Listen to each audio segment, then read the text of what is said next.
after traveling across the country to New York City to help battle COVID-19 during the height of the pandemic. One nurse from California says despite witnessing overcrowded ICUs and lack of PPEs, he now is facing yet another challenging responsibility, convincing his own friends and family back in the southern and western states to take the virus seriously.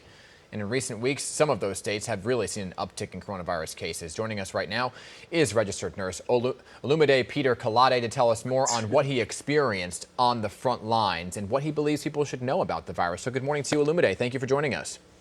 Good morning, sir. How you doing? Doing well. First and foremost, thank you for traveling all the way to the Big Apple to help deal with the coronavirus. Explain to me why exactly you decided to make that journey over to New York City. It's just a calling for you, right?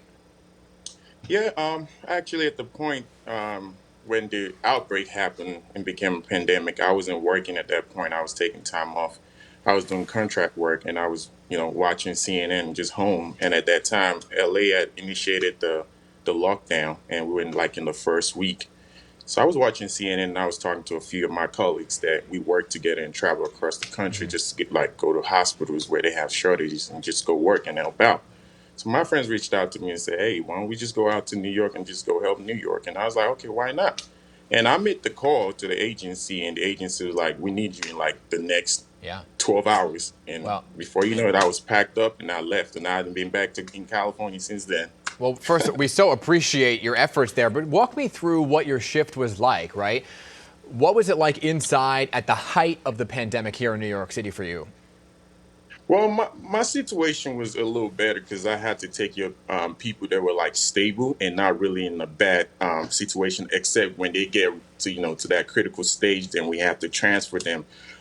It was okay for people. People came in there actually having the virus, sick, having shortness of breath, fever, and all that stuff going on, and they were stable. So I didn't really see the critical aspect of it because before they get there, then we have to transfer them to the facility to where they can do that. But I noticed people struggled a lot, and Yeah. a lot of them was not believing at first, and just not social distancing, and just living their So life during the lockdown. And after I saw that and coming back to the hotel and dealing with, talking to colleagues that had to see patients too in a critical condition, everybody was scared, to be honest with you. That was like the first or second week. Mhm. Everybody was scared. I was scared. And every night going to sleep, I was just hoping I don't wake up with a fever Well, understandably so.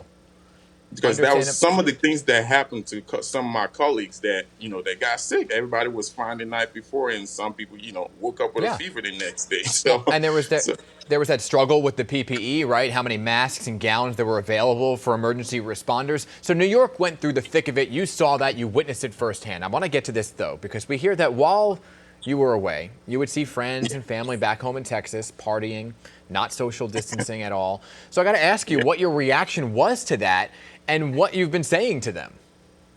Oh yeah, I mean, firstly, I was disgusted, if that's the right term to use, and I actually reached out to a few, and some already had the belief in their head that this is a hoax, this is a virus-driven agenda and stuff like that. But you know what? It kind of hit home for some people, so I'm glad now they believe that this is real. So then I had to do some education and tell them, hey, I'm not gonna keep trying to explain to you that this virus is real. You can't go out there and not wear masks. This is just not about you. The thing about this virus is when people get diagnosed with this virus and come in, nobody knows who's going to do well with this virus. Hmm. I've seen people have this virus and they have the minor symptoms, just loss of taste and loss of smell, and they're perfectly fine. And there are people that come in and this virus takes a whole toll on their body. So when people tell me, "Oh yeah, I'll be fine. It's just a flu," I'm like, "Nah, this is not about you alone. This is about the next person. You Yeah. could be fine with the virus, but the next person might not be. So we have to be selfless in this Did you case." have So those I tough had to just, conversations? Did you have those tough huh? conversations with your friends and family?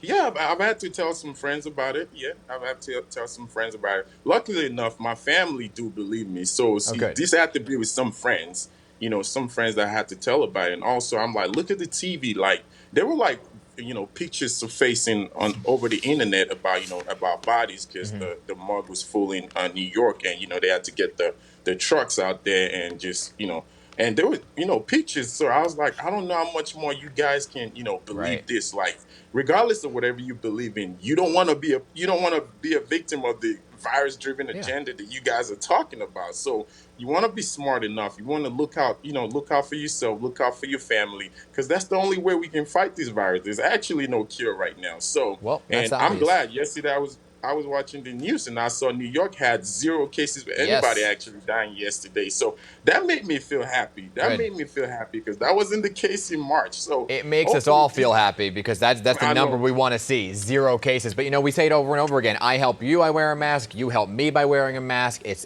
in this together. You said, my friend, that you are off now to Florida or Texas to help out there. It's in your DNA, I guess, to help people, and we appreciate what you did. You are now honorary member of New York. You are New York's very own. Olumide, thank you. No problem. Thank you for having me. And be Continue. safe and take care of yours. That's right. Good advice there. You heard it from him, right? And he was out in the thick of it.